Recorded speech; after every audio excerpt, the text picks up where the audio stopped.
Okay, so this is where the page that you're going to be able to find our parent to parent guide. And so I wanted to make sure again that you are able to access this. You know where to access it. You go to under our trainings and then you go to the resources. And this is where you're going to find this. This is where you will find your parent to parent guide, either in English or Spanish, or you can get a copy of Article 7 in either English or Spanish, whichever version you may like. I highly encourage you that if you are going to be using the parent-to-parent guide, that you download a copy into your computer, onto your phone, and that way you're able to access it at any time. And so, having said that, here is our parent to parent guide. And as you know, if you were here any of the other times, you know that it was done in 2025. Here is the little blurb that I always like to make sure everybody reads. It says this guide is a legacy product built out of the contributions of department specialists and consultants over many decades. And it has been updated to be current based on the reauthorization of Article 7 in 2024. And the simplification of this language is for the purpose of general consumption by parents and others. It's the sole responsibility of Indiana's Parent Training and Information Center, that would be us, in source. It does not constitute legal advice. So this document and any further revisions to this guide will be made available through a website link. So, you know, again, what this is telling us is that this is a document that was, the legacy part of this is for those of you that have been around for a while, know that we used to have a parent handbook. And now this is our parent to parent guide. This is, again, the table of contents. You see that there is some very valuable information in this, and that it's always, you know, we want to make sure that we are always empowering parents and providers with information, and that way that, you know, you can, once you're empowered, you always get a very clear and concise understanding of things, and that does help to make better decisions. And so that's, you know, what we strive to, is for that educational component. So again, here's another part that I really like to read every week, and it says the federal and state education departments fund InSource. It's a statewide parent training and information center that is prepared to listen to your concerns, respond to your questions, and connect you to answers free of charge to you. We are dedicated to providing high quality information, training, and support to families of children and young adults with disabilities and the individuals and organizations who serve them. We are not a legal advice. Wow. InSource is not a legal advocacy agency and cannot provide legal advice. Please, if you are looking for legal advice, I highly encourage you to seek out a competent special education attorney and ask them your legal questions. As far as education and training, you can find that here. And again, you're more than welcome to go back underneath that tab to find what you are looking for. So we've already covered some of this, the first 2 pages that's led up to this. We do have the big ideas. And so both IDEA and Article 7, they are based on those foundational requirements, the 6 principles of IDEA, and that would be the FAPE, that free appropriate public education. And we're going to talk about each one of these. And that appropriate education evaluation, the IEP, that individualized education program, that LRE, which is that least restrictive environment, and the parental participation, the case conference committee, that CCC, and that NOPS, that notice of procedural safeguards. Those big ideas is the 6 principles of IDEA. And Article 7 are structured and based on those founding requirements. And so when we talk about some of those things that are in Article 7, just realize that that is part of those foundations of IDEA. So free appropriate publication, free appropriate public education. Again, this is defined as a special education and related service that's provided to students with disabilities. This is done at no cost to their parents. And it is in Indiana. Public schools, they must offer that FAPE for students ages 3 to their 22nd birthday. And so that would be what would be appropriate.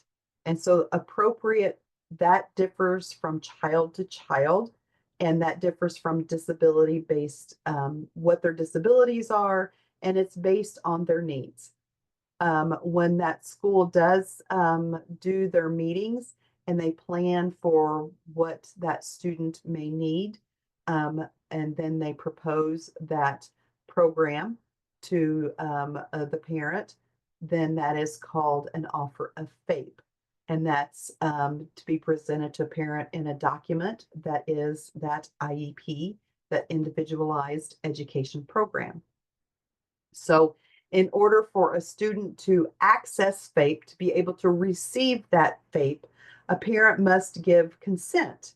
They must give consent for the educational evaluation. And if they're found eligible for that written document, that IEP, then they must give written consent for the school to be able to implement that child's IEP. Now, when we talk about this timeline and this structure of giving consent, this is for a child that has never received services before. And so this would be what they would call an initial, it's an initial evaluation, and it would be an initial case conference. And so that has to be given, a parent has to be given consent on both those times. There are other times, but for the purpose of today, this is what we're talking about. These are the two times that they must do that. And in order for again, that offer of FAPE, then the student needs to have those, the parent to give that consent. And so, and it want to make sure that it's reiterated that it's all free of charge. And unless you are talking about maybe like book fees or book rental, anything that is across the board for all students, like the book fees, if there's a computer fee, any of those standard fees, then that would not be part of this, because all students across the board are doing those things, or they're asked to pay for those things. All of their parents are. So I hope I didn't confuse anybody, but in order for that FAPE to be done, there has to be some steps that have to be followed. And if you see on the bottom up here, I don't know if you can see my cursor or not, but you'll see where there is some codes here, and it says C511, and in parentheses, I'm sorry, that's not parentheses, it says IAC and then 7-32-40. So what that is that's Indiana Code 7, which is Article 7, that's our rules. And then 32 through 40, that's where you're going to find these, the FAPE, that's where you're going to find this information here. And that is, again, in our special education rules, which is Article 7. And if you remember right, that was the second link that you could click onto. Well, it'll be the third link, because you have your English, then you have your Spanish, of parent-to-parent guide, and then you have Article 7, English and Spanish. And so that's where you could go and search for that Indiana code. So let's move on to appropriate educational evaluation.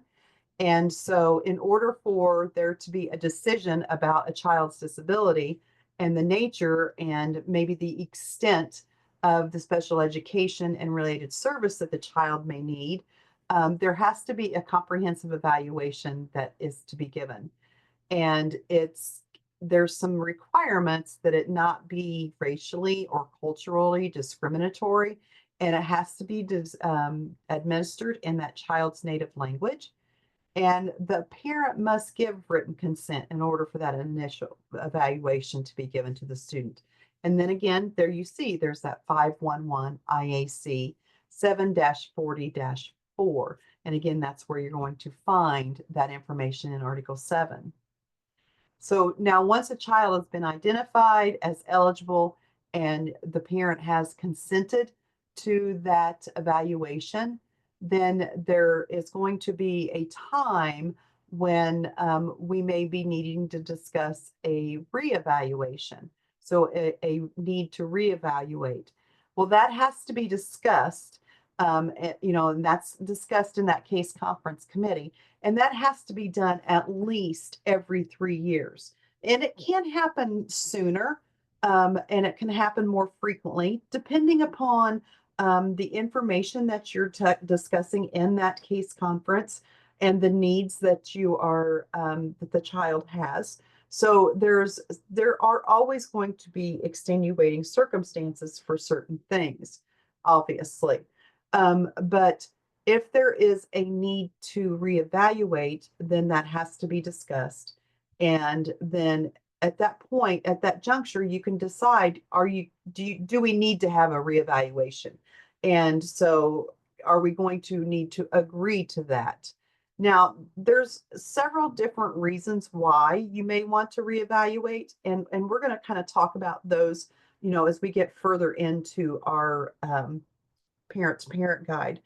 But just real briefly, you may want to have that discussion if you're looking for maybe there has to be a different eligibility category, either added, taken away. Maybe there is some additional services. Maybe they're ineligible. It really depends, again, upon what the need of that child is and the discussion that is surrounding in that case conference and why you're having that discussion of every 3 years, that reevaluation.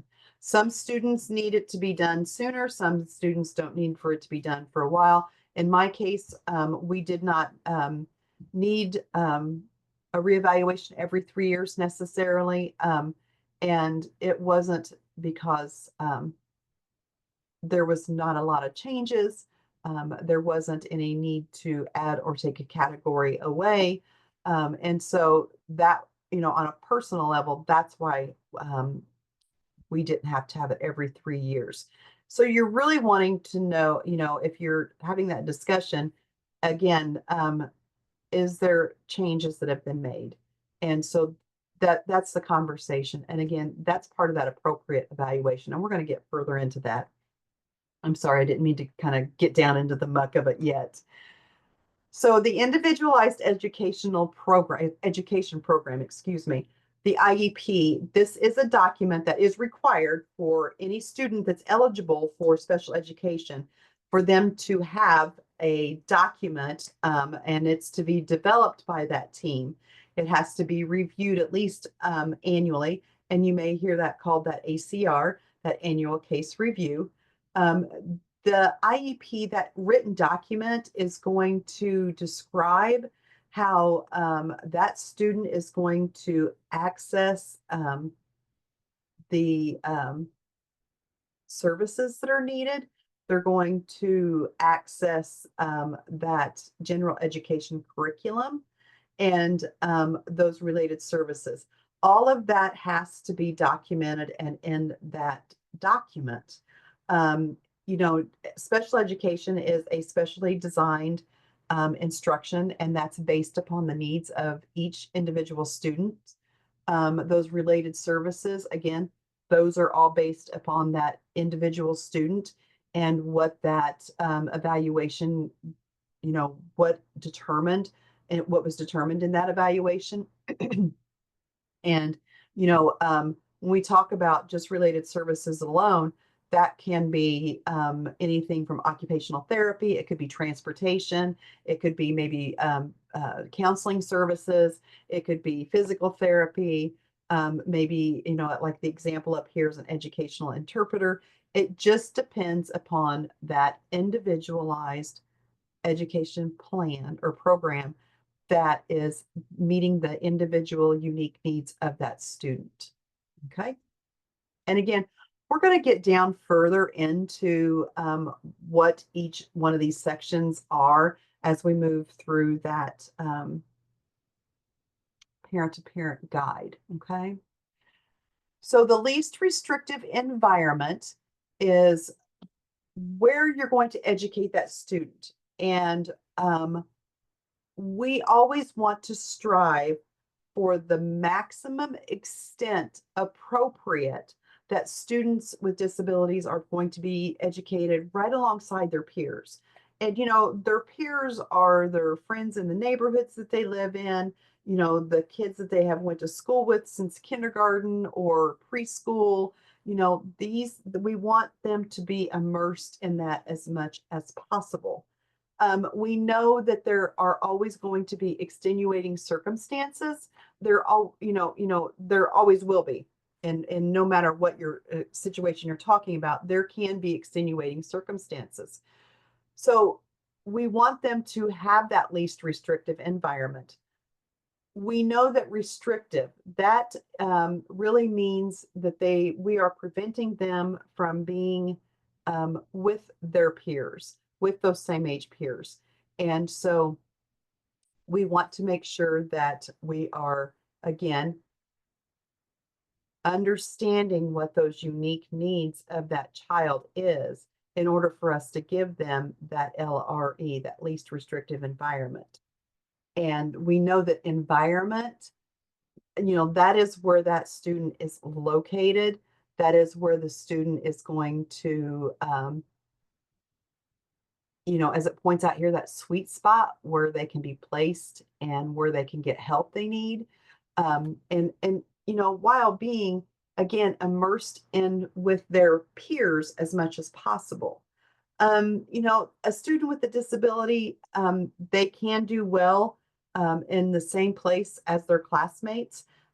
Maybe they might just need some additional supports from an adult, or maybe they just need some consultation.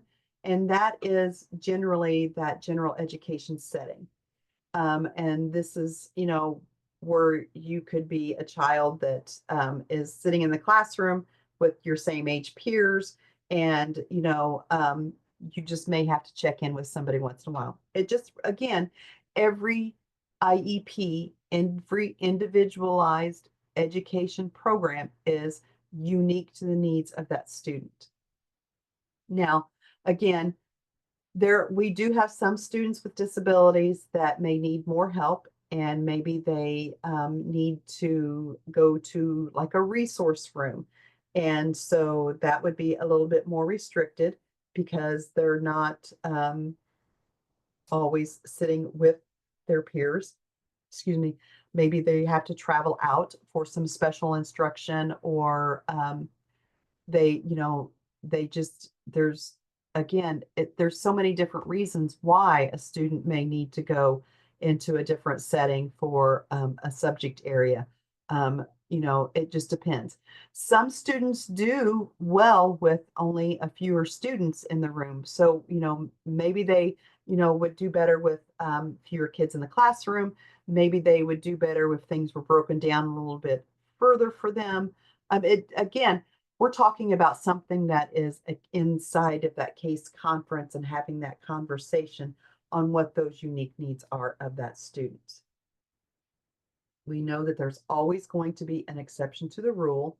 And so we know that there are students that cannot be in with their same age peers all day. So we want to make sure that, again, we are looking at that in their least restrictive environment. And we're also making sure that we're looking at those unique needs and addressing those unique needs.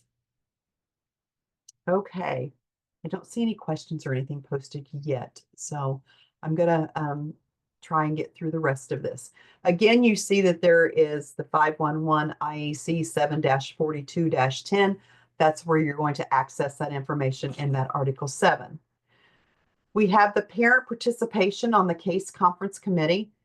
The law does require that schools involve parents in developing those IEPs and having those discussions, because we also know that as a parent, you know your child better than anyone that is sitting in that room.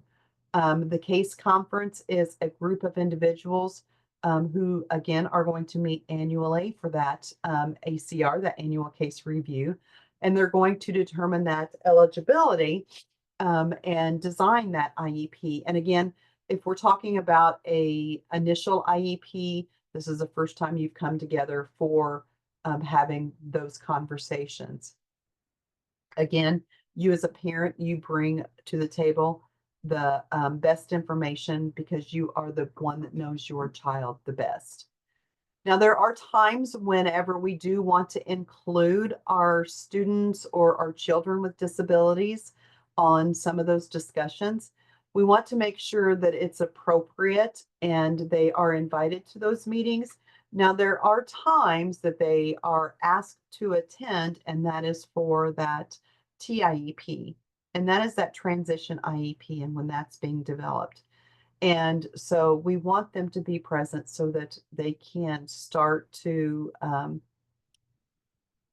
understand how to really start to advocate for themselves, but also be part of that transition IEP because we're going to want to start to talk about the future for them. And, you know, we write an IEP only for 1 year, but we still want to make sure that they are playing a role in those decisions. You will see up on the screen also, there are certain people that are invited to your case conference. Just a few, there is the teacher of record. That's a person that's licensed in the area of your child's disability. A general educator who is someone that knows that they know that general education curriculum. And there's always somebody that's going to be there who can commit resources, and that's generally called the PAR, that public agency representative. And there is, depending upon what that meeting is going to be for, it is going to depend upon who's also in there. Whenever it depends on who's invited when we're talking about different case conferences. I do want to point out to you that if you do go onto our website, we do have a paper that says who must be invited. And you can access that and see whenever certain times who's invited. So we have a question. What is the student transitioning from? High school? Absolutely. This is for the students that would be transitioning from high school. Because we are getting them to be work ready or to move on to a post-secondary education. It would just depend upon what area they're transitioning into. Very good question. Thank you for asking that. And we're going to discuss transitioning again further down into our parent-to-parent guide. But for the purposes of this parent-to-parent guide, this covers 3 to the 20 through the 22nd birthday. And why I'm saying that is because that's what Article 7 covers. Article 7 covers just that educational component for 3 through the 22nd birthday. So thank you very much for asking that. So the next thing that we have on here is our NOPS, that Notice of Procedural Safeguards. And so when we talk about the NOPS, we know that there are certain rules that are lined out for the protections of the parent, for the protections of the student, and also for the protection of the schools. And so there are procedural safeguards that afford everyone those rights.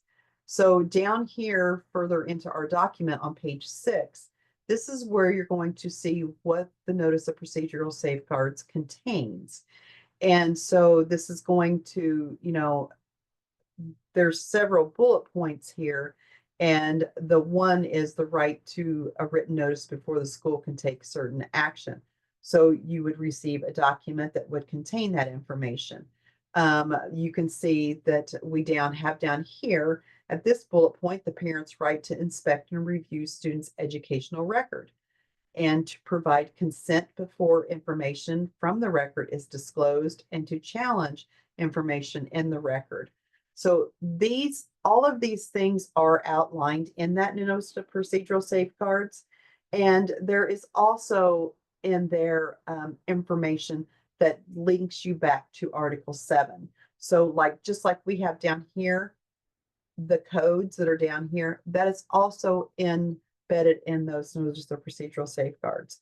I would highly encourage you to look through those if you have an opportunity.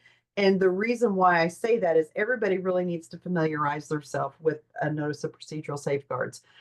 You never know when you are going to need something because it has in there some very good agencies and organizations that can provide a parent with understanding of Article 7, as it says here, and it can provide assistance for parents.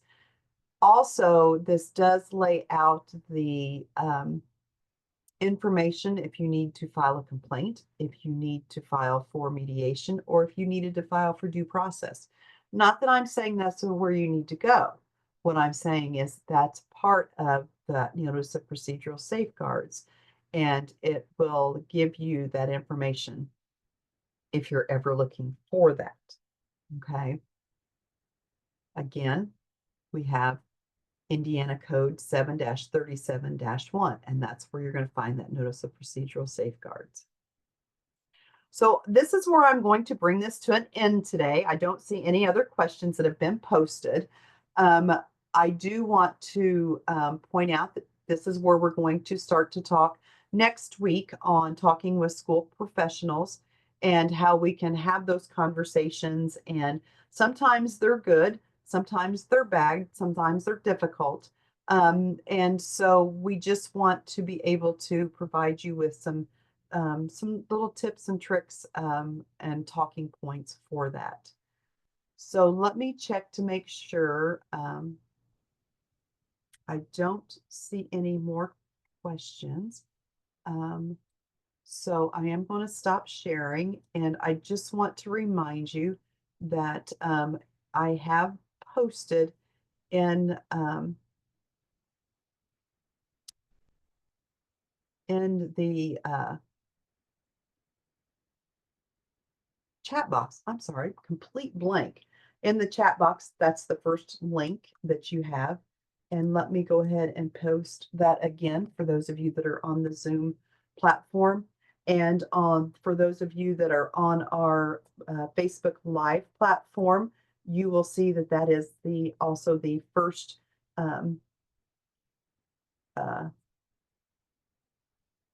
link for that. Well, I'm telling you what, it is definitely a Monday. So I am going to stop recording.